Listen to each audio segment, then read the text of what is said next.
That's the message. Sanctuaries are sanctuary criminals.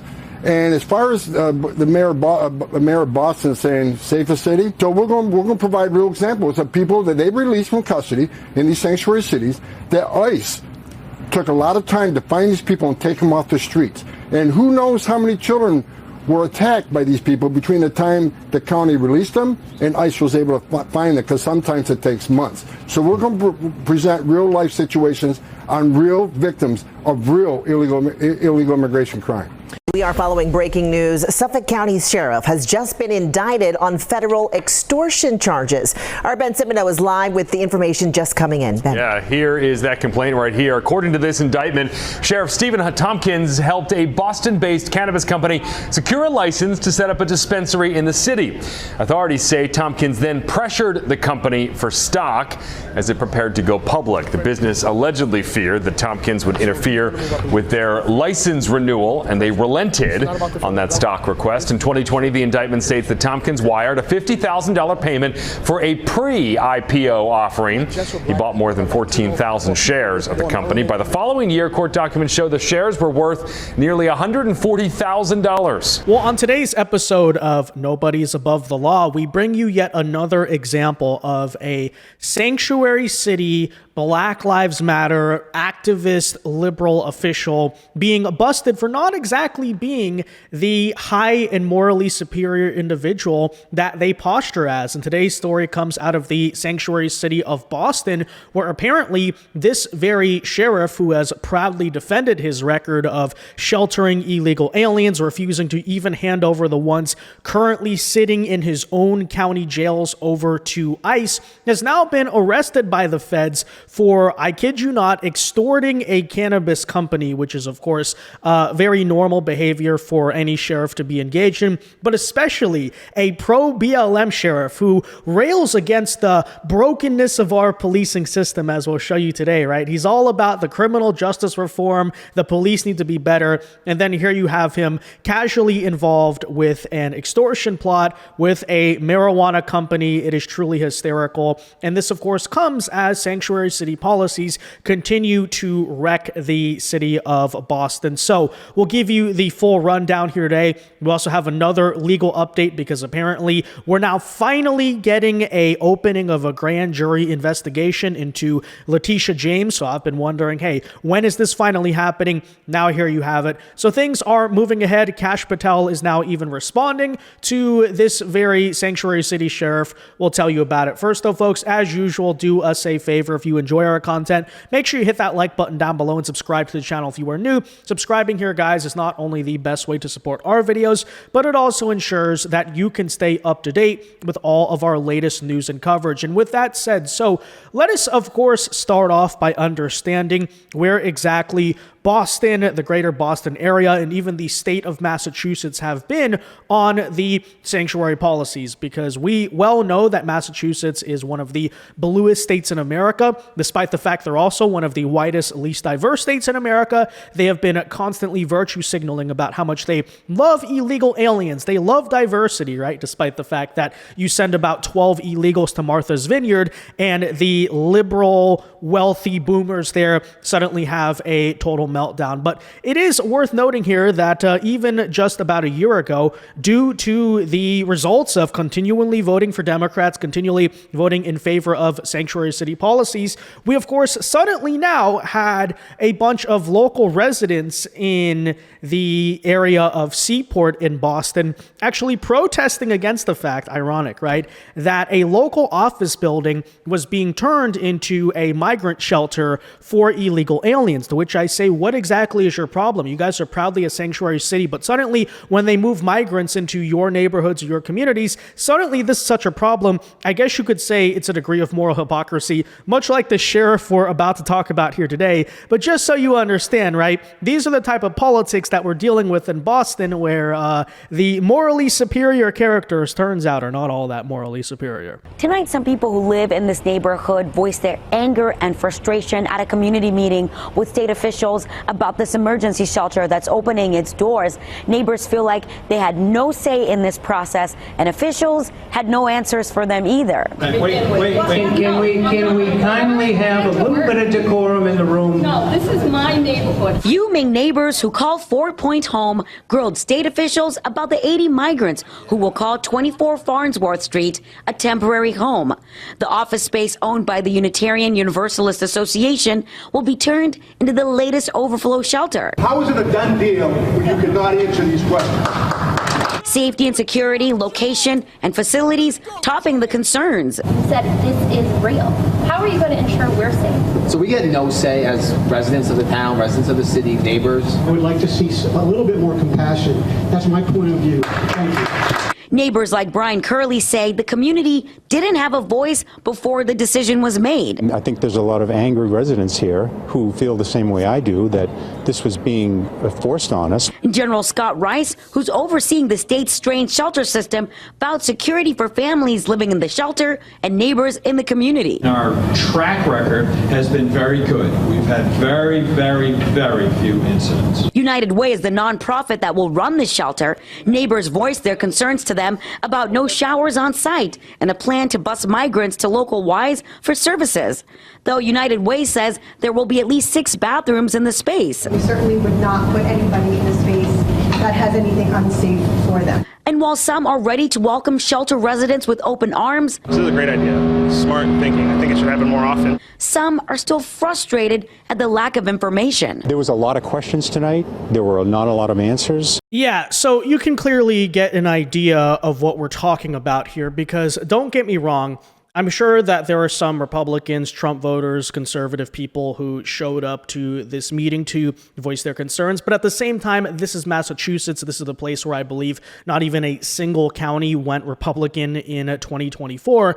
And we also have to understand, we remember the Martha's Vineyard Chronicle, right? I remember watching as after, months and months of saying, we love the illegals. How dare these evil red states like Florida and Texas protest over the illegals? What did Ron DeSantis do? He sent about 1 to 2 buses of them, and suddenly they're like, oh, we love illegals, but they can't stay here, right? And that's exactly the reaction you get when, I'm sure some of these people keep voting to flood this country with the millions and millions of migrants, but the moment that you move 80 of them, less than 100, 80 of them to your neighborhood, that's what you get. Well, as I keep on saying, there's a high degree of moral hypocrisy going on in this city. It's something about the New England liberal mindset that I have to say is almost more despicable than even some of the other liberal mindsets across this country, because of just the sheer amount where they're on such a moral high horse.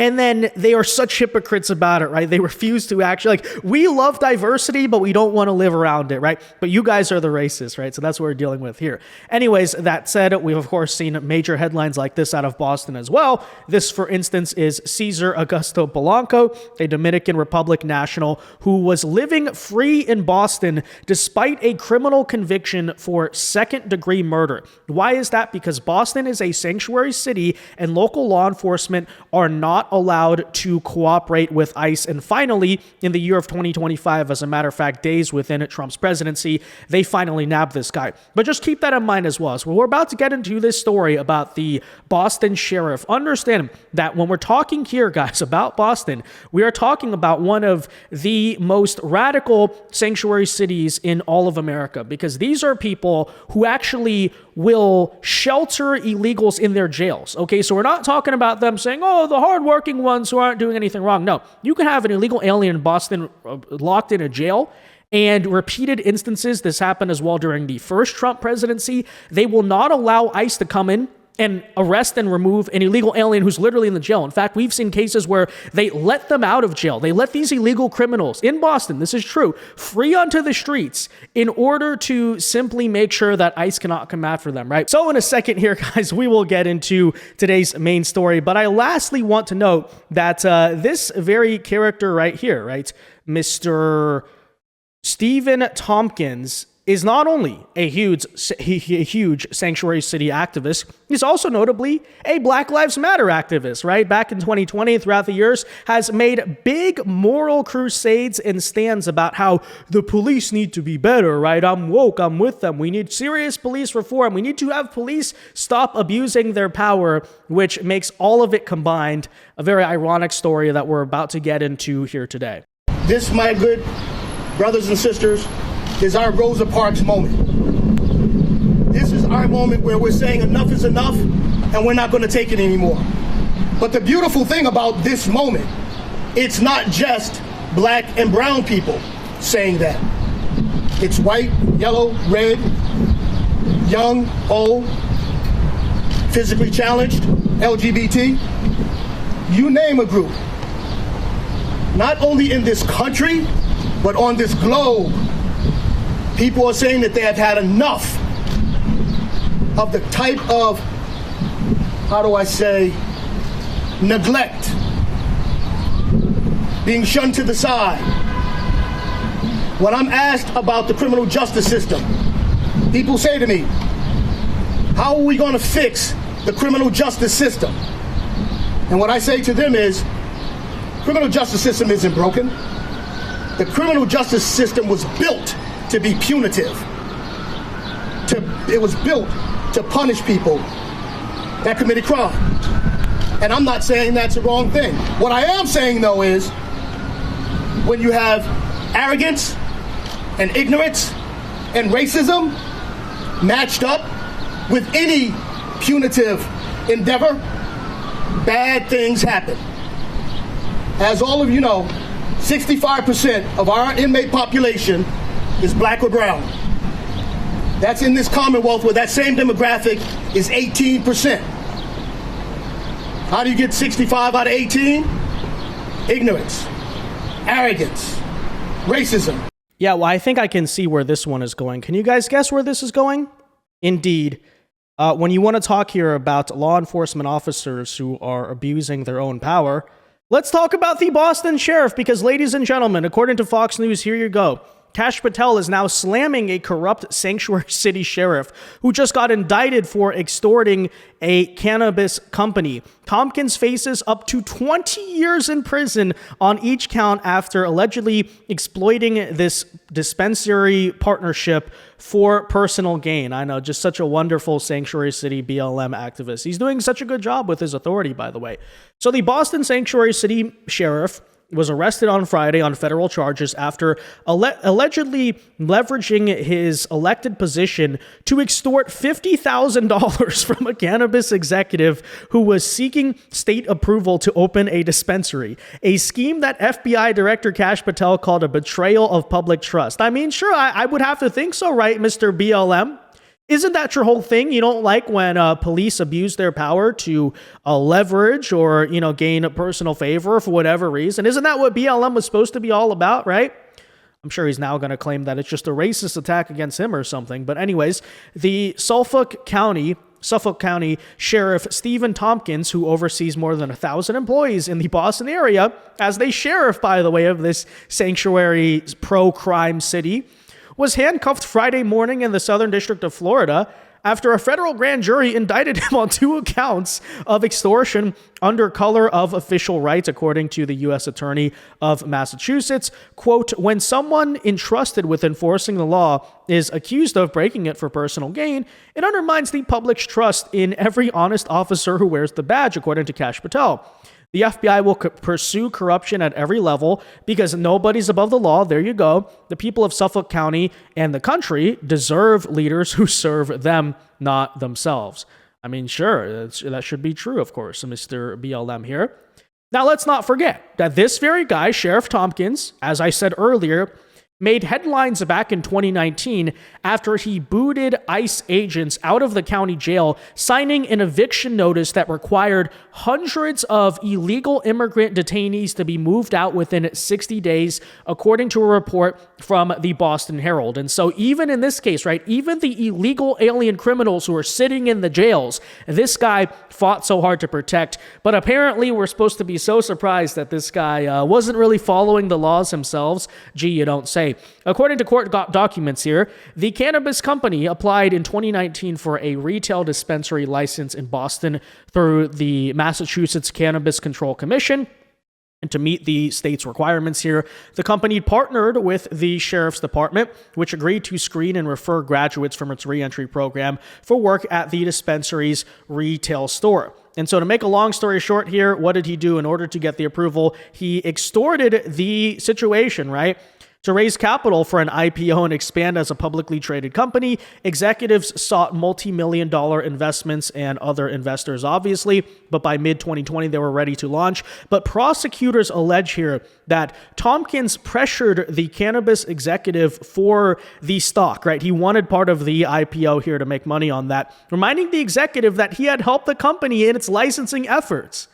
What, honestly, though, that's perfectly in character with BLM, right? Some of them buy mansions, other people extort and try to, bribe their way into making money in their own fashions. I mean, kind of a running trend, I guess, we're seeing here with left-wing activists. Nonetheless, the executive feared that Tompkins might try to exploit his position as a sheriff to undermine the partnership with the department, which would put everything, obviously, in jeopardy here. In October 2020, the company asked Tompkins for an updated partnership letter to submit with its license renewal application, according to court documents. Within a month of signing the letter, and after alleged pressure on the executive, Tompkins obtained a pre-IPO stake in the company. So he managed to successfully, guys, threaten his way into this. So prosecutors here claim that in November 2020, by the way, let's keep in mind the timing here, right? This is at the peak of BLM. This is when all this stuff is going on. It's the defining issue of the 2020 election. You have Sheriff Tompkins making a big moral grandstand about it. I'm all for this. The police need to be better. While he's doing that, like literally, while he's giving this speech that we just showed you on the screen right here, he's in the active process here, guys, of extorting a company for $50,000 worth of stock, abusing his position in order to sign off on a license for a marijuana shop.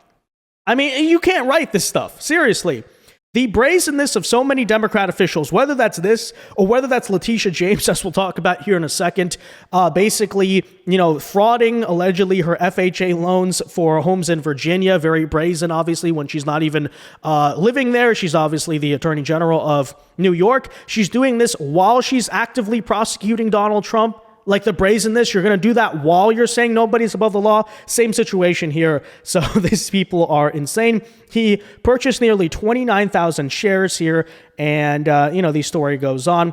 And he eventually obviously made money on this because the stock went up after the IPO. So he managed to turn his $50,000 purchase to $138,000. So he made some pretty good money there. By May of 2022, the value of Tompkins' stock had dropped thousands below his $50,000 investment. So essentially, he didn't sell. He tried to hold on for too long, and then the company apparently crashed. And then he demanded, allegedly here, a full refund. Okay, you demanded to have stock, which obviously investing comes with risk, and then you refused to sell. And then when your own investment goes under the water, he was demanding a refund from the company. What a lunatic. The executive agreed here, though, and issued 5 checks between May 2022 and July 2023. So I guess he was that scared that the sheriff would shut down his business here, right? But prosecutors claim some checks were marked as loan repayment and company expense at Tompkins' direction to disguise the nature of some of the payments. So it's unclear whether the cannabis shop here is also to blame. But here they are, committing a bunch of fraud, essentially. So U.S. Attorney Leah Foley wrote in a statement that elected officials, particularly those in law enforcement, are expected to be ethical, honest, and law-abiding, not self-serving. Exactly true, right? His alleged actions are an affront to voters and taxpayers who elected him to this position and the many dedicated and honest public servants at Suffolk County's Sheriff Department. The people deserve better. And it basically here goes on. FBI's Boston special agent in charge, Ted Dox, added that the act was clear-cut corruption. Gee, you don't say, but I'm sure the people, the media, is just going to simply argue here that this is the Trump administration weaponizing power against their political opponents, right? So anyways, here you go, guys. You basically get the picture. Again, he faces a sentence of up to 20 years in prison. He will be appearing in a federal court here very soon. But hey, what can we say? Typical sanctuary city activists, typical BLM activists, right? Using their power as a police officer to extort people. Yeah, definitely in the year 2020, by the way, while making BLM speeches. What else is new? Now, that said, in similar news, of course, Letitia James, the Attorney General of New York, is someone who is under massive fire right now. The DOJ is investigating her for mortgage fraud. But apparently, as of today, they've also opened up a brand new grand jury investigation into Letitia James for the, quotes, deprivation of rights where someone in a position of legal authority abuses their power, referring here specifically on her lawfare, right? Her open vow that she was going to campaign on getting Trump and then maliciously prosecuted him for non-crimes. That is, of course, illegal. It's an abuse of power, much like, another abuse of power that we also see today get enforced. But nonetheless, take a listen here to that recent announcement as well. Washington, what do you know, David? Well, hi, Dana. Two well-placed sources familiar with the probe tell Fox News that New York Attorney General Letitia James and her office is under investigation by the DOJ here in Washington. We're told that Attorney General Pam Bondi signed off on the probe. Subpoenas were sent to James's office, and there is a grand jury investigation underway in the New York State capital of Albany.